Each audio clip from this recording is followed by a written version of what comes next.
नमस्कार मित्रों, अपन differential calculus पढ़ रहे थे बीएससी फर्स्ट ईयर में और उसमें अनंत स्पर्शी पढ़ रहे थे। अनंत स्पर्शी का एक लेक्चर हो गया था। आज अपन एक लेक्चर और एक मेथड हो गया था। आज अपन दूसरा मेथड पढ़ेंगे। दूसरे मेथड में हमें क्या सीखना है?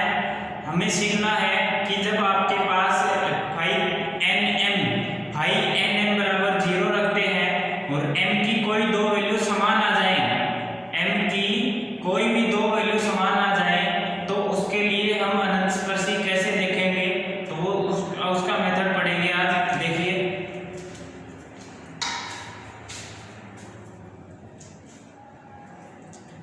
अपन पढ़ रहे हैं डिफरेंशियल कैलकुलस।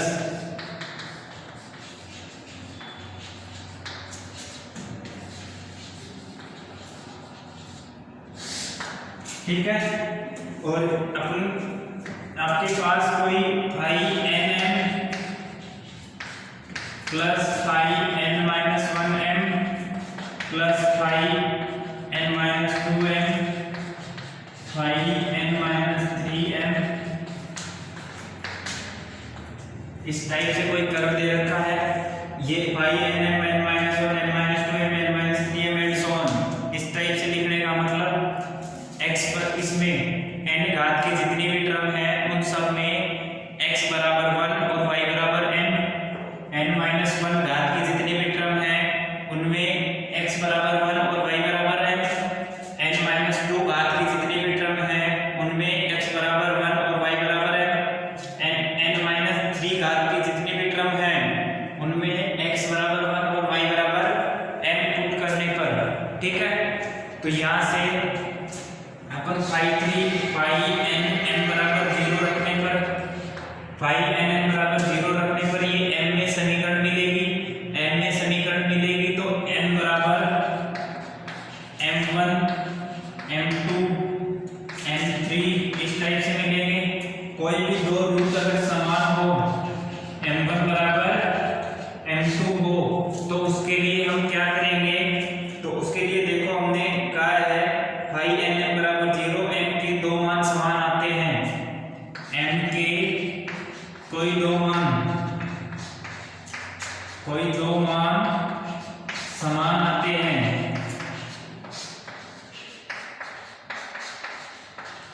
m के कोई दो मान समान आते हैं तो c का मान निम्न समीकरण से प्राप्त करेंगे।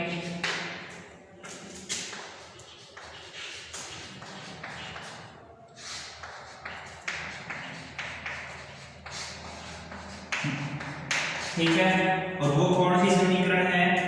1/2 c square phi n double dash n plus c phi n minus 1 dash n plus phi n minus 2 m बराबर 0। ठीक है, कोई दो मान समान हो तो उसके लिए 1/2 c square phi n m plus c phi n minus 1 m dash plus phi n minus 2 m बराबर 0 ये समीकरण लिखेंगे। और इस समीकरण से c का मान निकालेंगे। c का मान किस टर्म में होगा, वहां से m की वैल्यू ऊपर से पुट करते चले जाएंगे और c की वैल्यू मिलती चली जाएगी। ठीक है, अब देखो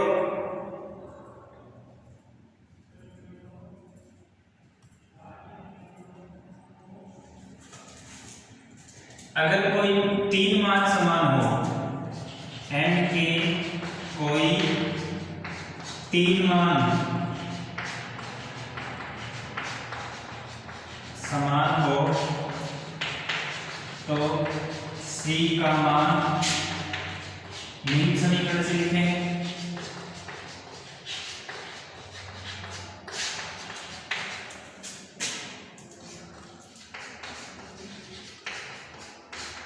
ठीक है, और वो निम्न समीकरण क्या है? एक बार देखो वो समीकरण क्या होगी। 1/3 factorial 1/3 factorial c cube phi n triple dash m इसमें क्या था phi N double dash M और या सी स्क्वायर था या सी क्यूब हो जाएगा। जब दो मान समान हो तो सी स्क्वायर और तीन मान समान हो तो सी क्यूब के अपन में फैक्टोरियल 3 सी स्क्वायर के अपन में फैक्टोरियल 2। तो फैक्टोरियल 2 का कोई मीनिंग नहीं रहता, फैक्टोरियल 2 लिखो या 2 लिखो दोनों का मान समान होता है।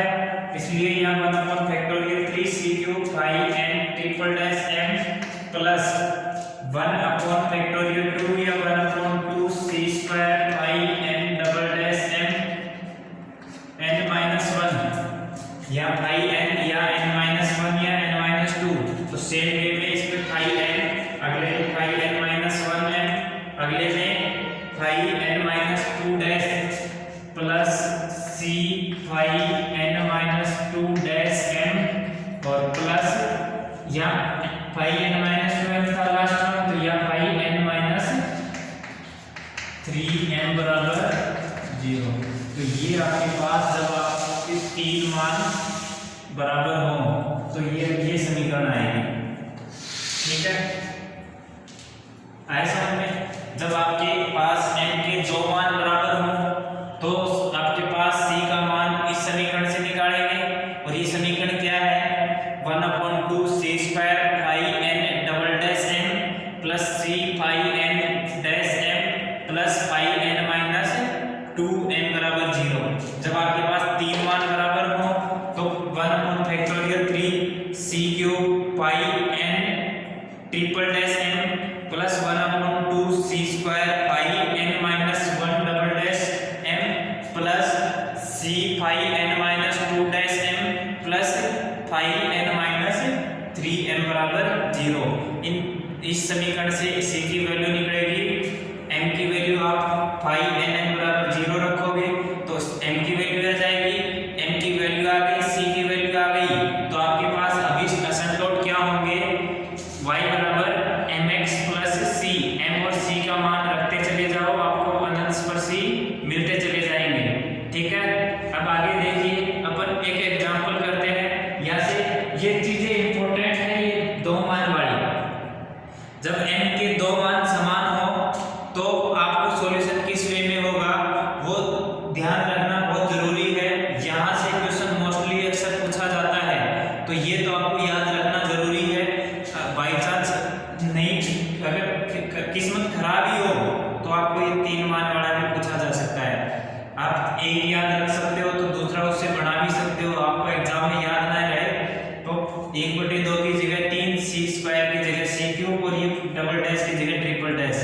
फिर अगले वाला तो सेम है 1/2 है तो 1/1 आएगा, सी स्क्वायर है तो सी आएगा, n है तो n माइनस 1 आएगा, डबल डैश है तो सिंगल डैश आएगा। ठीक है, ये प्रोसेस लगातार चलता रहेगा।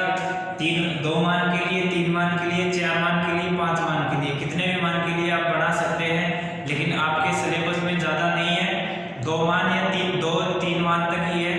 2 मान का मोस्टली पूछा जाता है, 3 मान का बहुत कम रेयर केस में पूछा जाता है। ठीक है, तो आप 2 मान का तो जरूर याद रखें, तीसरे का आप चाहो तो छोड़ सकते हो। ठीक है, तो 2 मान का जरूर याद रखना है। अब अपन एक एग्जाम्पल देखते हैं, वो एग्जाम्पल देखिए।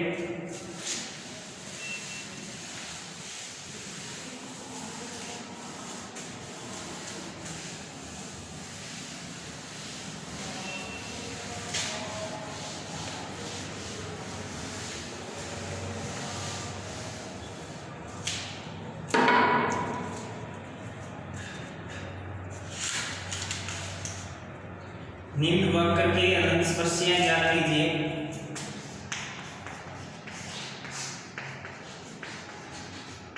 निम्न वक्र के अनंत स्पर्शियां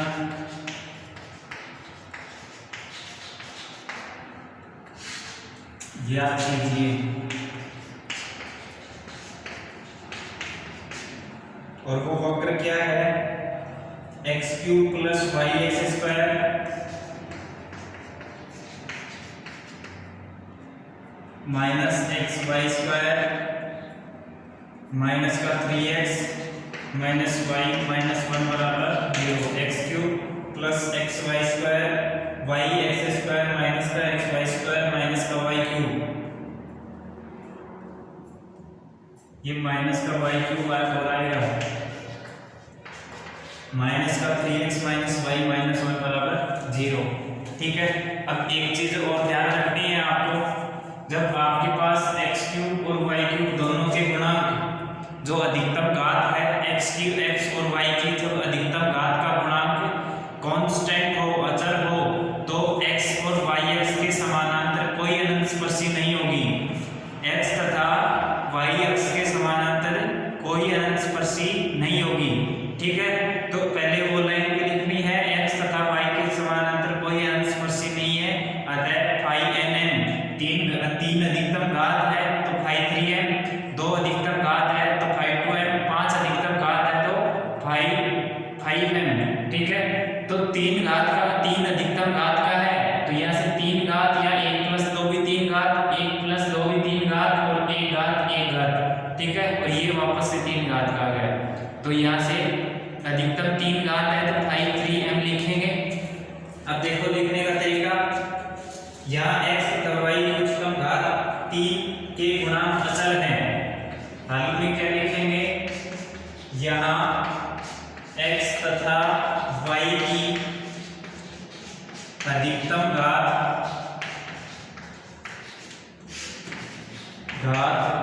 3 के गुणांक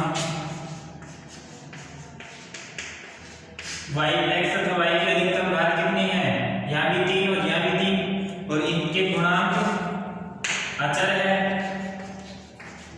अतः अक्षों के समानांतर, अक्षों यानी x अक्ष और y अक्ष, टोडे में जो लिखते हैं दो अक्ष होते हैं x अक्ष और y अक्ष, अतः अक्षों के समानांतर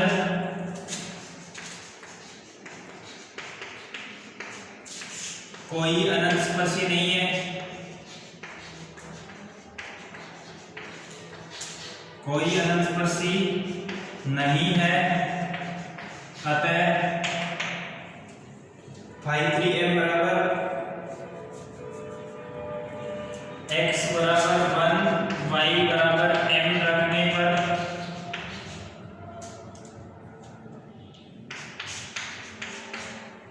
phi 3m तीन अधिकतम घात है, 3 x बराबर 1 तो 1 प्लस y बराबर m और ये 1 m माइनस x बराबर 1 m स्क्वायर और ये माइनस का n क्यूब। ठीक है, phi 3m हो गया, phi 3m बराबर 0 रखेंगे, तो ये 0 रखा तो 1 प्लस m माइनस का n स्क्वायर माइनस का n क्यूब बराबर 0, तो यहाँ से 1 प्लस m माइनस का n स्क्वायर कॉमन ले लिया तो 1 प्लस m बराबर 0, तो यहाँ से 1 प्लस m और 1 माइनस m स्क्वायर बराबर 0। दिस इंप्लाइज यहाँ से क्या आएगा, या तो 1 प्लस m बराबर 0 आएगा या 1 माइनस m स्क्वायर बराबर 0 आएगा, तो यहाँ से m बराबर माइनस का 1 और m स्क्वायर बराबर 1, तो m बराबर प्लस माइनस 1, तो m बराबर 1, m बराबर माइनस 1 और माइनस 1। ठीक है, यहाँ से m बराबर प्लस 1 है, m बराबर माइनस 1 है, तो माइनस 1 पहले से आ गया, माइनस 1 यहाँ है, तो m बराबर 1 माइनस 1 और माइनस 1, माइनस 1 माइनस 1 m के दो मूल समान आ गए, समान आ गए, समान आ गए, तो यहाँ से c का मान निकालने के लिए वो मेथड अप्लाई करेंगे, और यहाँ m का एक मान ये भी है, अलग से है, दो मान निकालने के लिए दो समान m की दो समान वैल्यू के लिए c की वैल्यू वहां से मिलेगी समान मान वाले से, और ये अलग वैल्यू है, इसके लिए अपन पीछे वाले मेथड से c बराबर phi n minus 1m upon में phi n dash m with negative sign वाले मेथड से करेंगे। तो ठीक है, तो वो देखिए, अब यहाँ ये देखो phi 3m हो गया, यहाँ phi 2m दो घात के ऊपर देखो, इसमें 3 घात 3 घात 3 घात 2 घात का नहीं है, फिर 1 घात 1 घात, तो यहाँ 3 घात, तो 2 घात का पद नहीं है, तो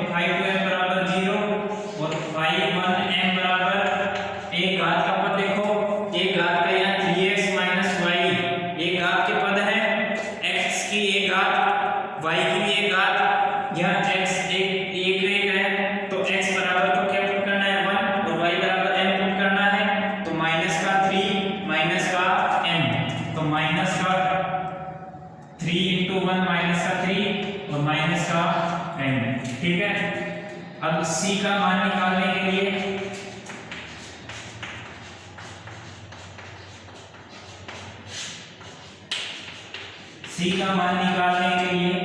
c बराबर negative sign phi 3 minus 1 phi 2m upon में phi 3 dash m।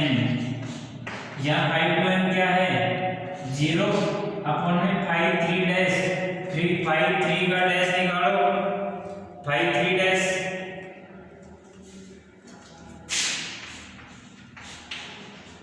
Phi 3 dash m क्या है 1 का डेरिवेटिव 0 और m का 1 माइनस का 2m माइनस का 3m स्क्वायर। ठीक है, तो माइनस का 3m स्क्वायर माइनस का 2m प्लस 1 बराबर 0। ठीक है, ये phi 3 dash m phi 3m का m के सापेक्ष अवकलन करने पर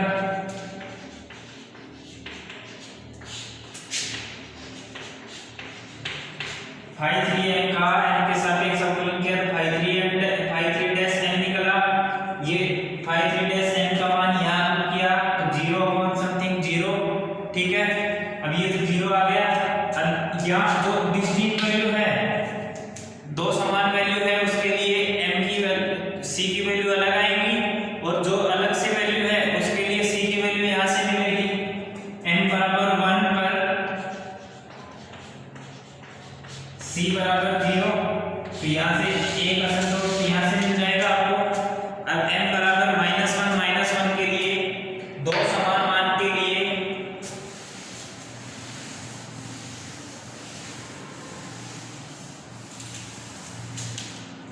m के दो समान मानों के लिए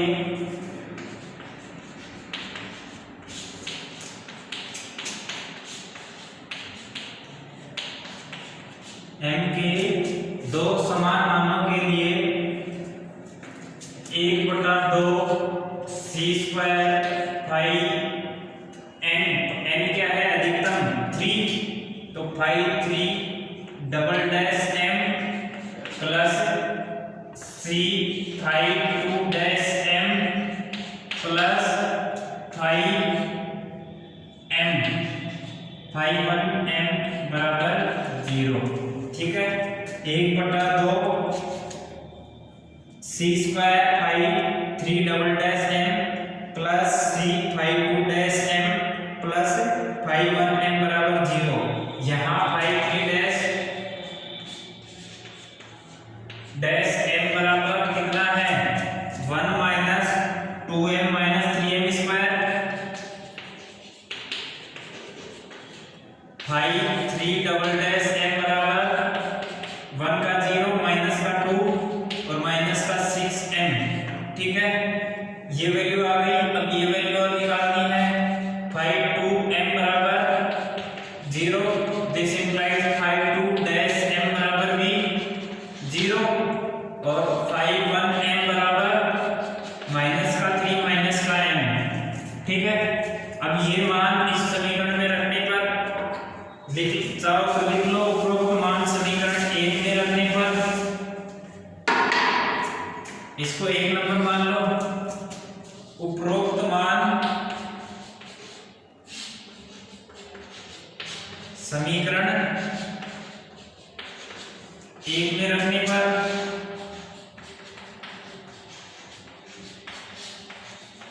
रखो। यहां से phi 3 double dash m 1/2 c square phi 3 double dash m minus का 2 माइनस का 6m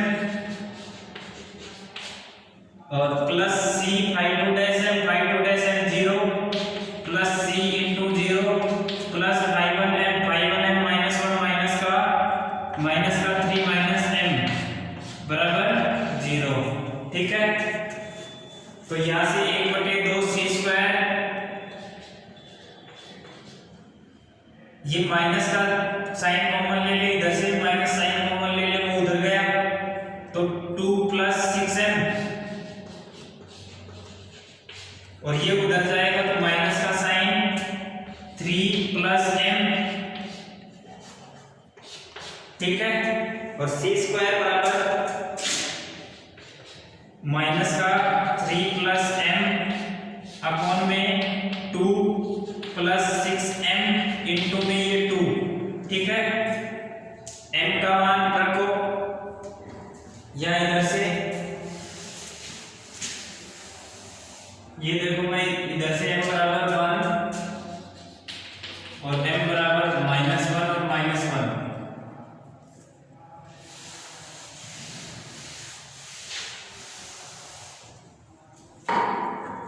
देखो m का मान याद रखो, m के दो समान मान, ये वाला यूज हो चुका है यहाँ पे, अब ये वाला बच गया, ये वाला मान यहाँ पुट करो तो c² बराबर माइनस का 3 + m इंटू में 2 अपॉन में 2 + 6m, m बराबर -1 पर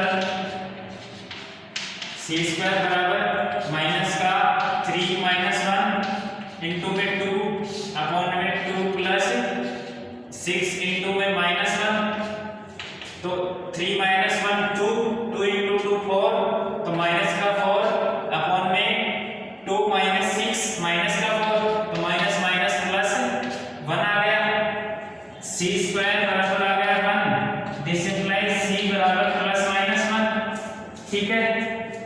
m बराबर -1 पर c बराबर 1 और n बराबर -1 पर c बराबर -1, अतः अभिष्ट अनंत स्पर्शियां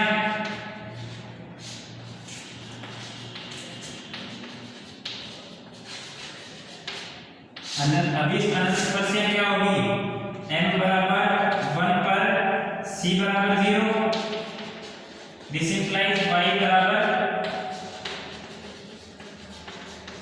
m का मान पुट करो, m बराबर 1 तो y बराबर x + c0, m बराबर -1 पर c बराबर 1, m बराबर -1 पर c बराबर 1, तो y बराबर m की वैल्यू -1 पुट किया तो माइनस का x +1 और m बराबर -1 पर c बराबर -1, m बराबर -1 पर c बराबर -1, दिस इंप्लाइज y बराबर -x - 1, अभिष्ट अनंत स्पर्शियां होंगी।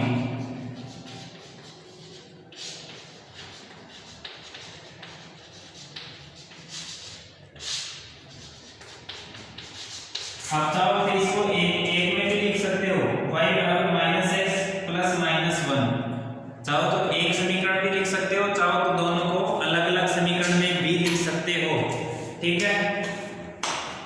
एक बार दोबारा से देख लो, अपना क्या था कि जब आपके पास अनंत m की दो वैल्यू समान हो तो उसके लिए अपन क्या करते हैं, 1/2 c² phi n double dash m plus c phi n minus 1 dash m plus phi n minus 2m बराबर 0, तो m की समान मान के लिए यहाँ से वो phi n double dash m, phi n minus 1 dash m और phi n माइनस 2, इन तीनों की वैल्यू रख देंगे, वैल्यू रखने पर c² का मान निकाल लेंगे, c² का मान m की टर्म में मिलेगा, m की टर्म में मिलेगा तो c² का मान जो समान वैल्यू m की समान वैल्यू थी वो m बराबर पुट कर देंगे, वहां पे c की दो वैल्यू मिल जाएंगे अपने को, c के दो मान मिलेंगे, वहां से अनंत स्पर्शी में रख देंगे, y बराबर mx + c, m का जो मान समान मान है वो मान रख देंगे और c बराबर ± जो भी आएगा वो लिख देंगे, और जो m की दो वैल्यू के लिए थी हो गया। तीसरी अगर अलग से कोई वैल्यू आती है तो उसके लिए हमने वो पीछे मेथड पढ़ा था, c बराबर phi n dash m upon phi n minus 1 m with negative sign, ठीक है। तो इस वाले से c की वैल्यू आ जाएगी उस डिफरेंट वैल्यू के लिए, और इसके लिए अनंत स्पर्शी हो जाएगी y बराबर mx + c, m और c का मान रख देंगे, ठीक है। उम्मीद करते हैं सबकी समझ में आया होगा, किसी को अगर कोई डाउट हो तो कमेंट बॉक्स में लिखिए, और नेक्स्ट